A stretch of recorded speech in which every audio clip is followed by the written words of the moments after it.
Hello, everybody. This is Giancarlo Aulino, and I am happy to be joined by my guest today. If you've been to a Toronto FC game at BMO Field, you've definitely heard of her. She is the social host for Toronto FC, Maria Papadakis. Welcome to be on the game, Maria. How are you? Doing good. How about you? I'm doing great. Very excited to be on today. I'm very excited. Maria, as mentioned, you're the social host for Toronto FC. Now, I want to give our listeners a better idea of your role with the club because there's a lot of work you do that, they don't see, like the pre-game, the post-game, during the actual game. Can you just talk to us a little bit about what kind of media you do for TFC for a regular weekend?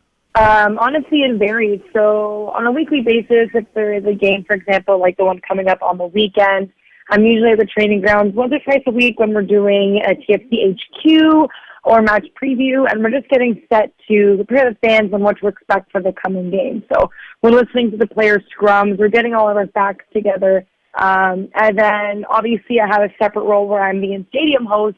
So a few days before, we'll start writing the 3 keys to the game. I'll actually get those today before Saturday's match. I'll write those up, send them over to get approved, and then rewrite our scripts for in-game as well. So it's a lot of scripting, a lot of preparing. But honestly, our main goal is just to get fans involved as much as possible. But we also have a different show called Red Alert, We Are TFC, which is a whole different side of Toronto FC, where we get to bring, a more diverse and insider look so that the fans can see what's going on just outside of the training grounds and not necessarily on the pitch at the training facility and what they do from day in and day out. Yeah, you brought up Red Alert and We Are TFC. Digital media seems to be the medium that more and more people are choosing to consume their content, especially our age group, like Facebook and Netflix are the platform a lot of us are using. With that in mind, how do you feel shows like We Are TFC and Red Alert connect fans with the team? Honestly, you said it right. Our generation and the younger ones coming up, it's all digital. It's on your phone, your laptop. Everything is on demand, right? So I think with Red Alert is you can tune into it at any time. We put out weekly episodes.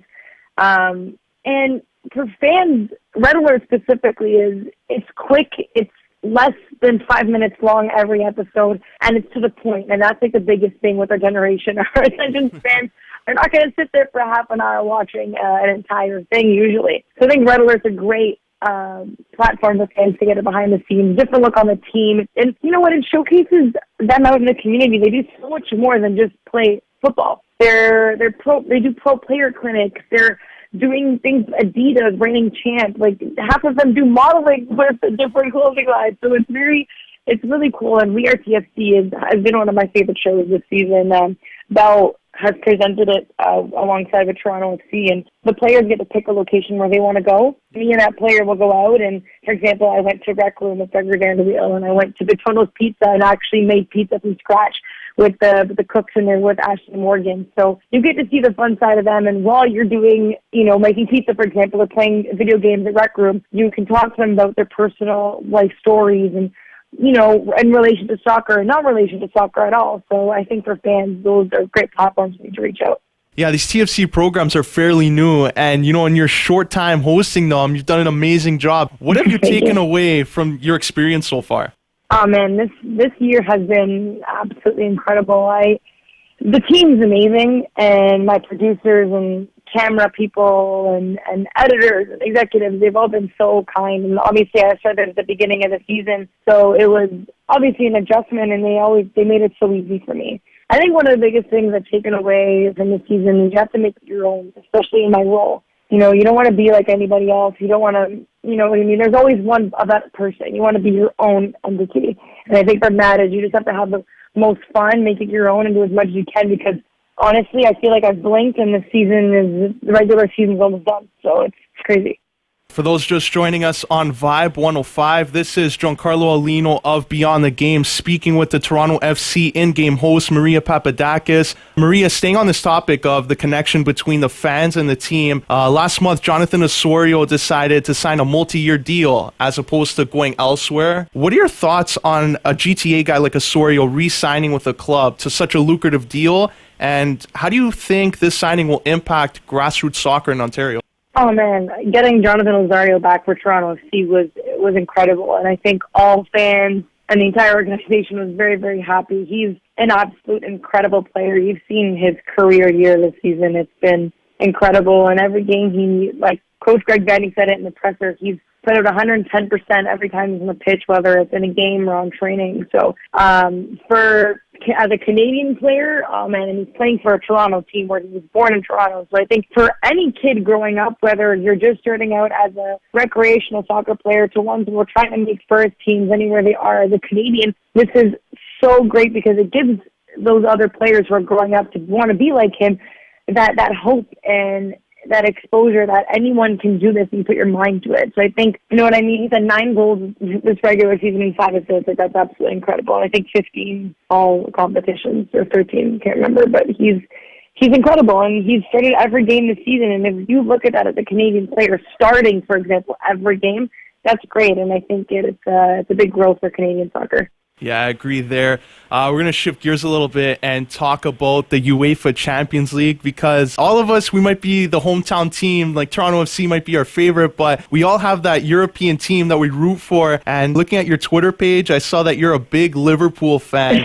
Now, I got to ask you this. Liverpool were drawn into what people are referring to as a group of death with PSG and Napoli. What are your thoughts on Liverpool being drawn in this group, and how do you think they're going to have to play if they want to make it out? Liverpool, man. They're my team, but I gotta obviously have some faith in them. They made it very, very far last year, and we all know obviously the result in the Champions League was not the result that we wanted.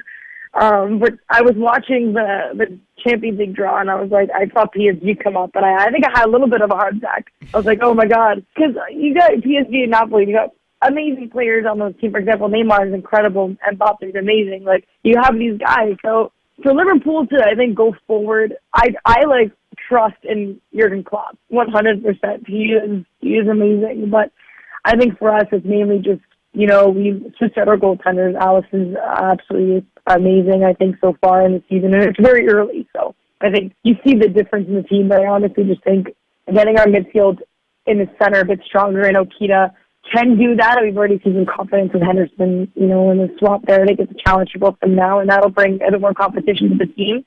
And I honestly just think defensively, you got to be a bit tighter. That's our biggest thing to advance. And I think the group overall, it'll be tough, but I think Liverpool could do it. Mainly just, knowing your opponents, knowing what their weaknesses are, and taking advantage of them. Yeah, it should be an interesting few months, that's for sure. Maria, before we wrap up and let you go here, how can our listeners follow you on social media? Oh, yeah, so you can follow me on anything, Instagram and Twitter. It's at Maria Papadakis. There's 2 S's at the end of it, because apparently there's another Maria Papadakis out there, and she took the username with the 1 S, but there's 2 S's on the end of it. I'm open on all accounts, so if anyone ever wants to reach out, you're more than welcome to send me a message, ask the questions, and follow me on those platforms. Yeah, I highly recommend that. And for all you listeners out there, it's the double S at the end. So follow her after this interview. Maria, I'd like to thank you for sharing your time and coming on Beyond the Game to talk soccer with me. And I wish you all the best. No problem. Thanks for having me on. I had a great time today.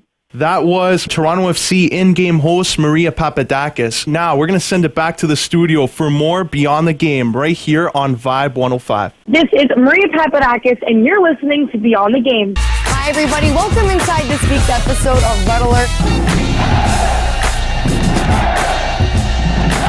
Big news coming out of the club this week. Toronto's very own Jonathan Osorio signed a multi-year contract extension with Toronto FC. Beyond the Game, your main source, Vibe 105.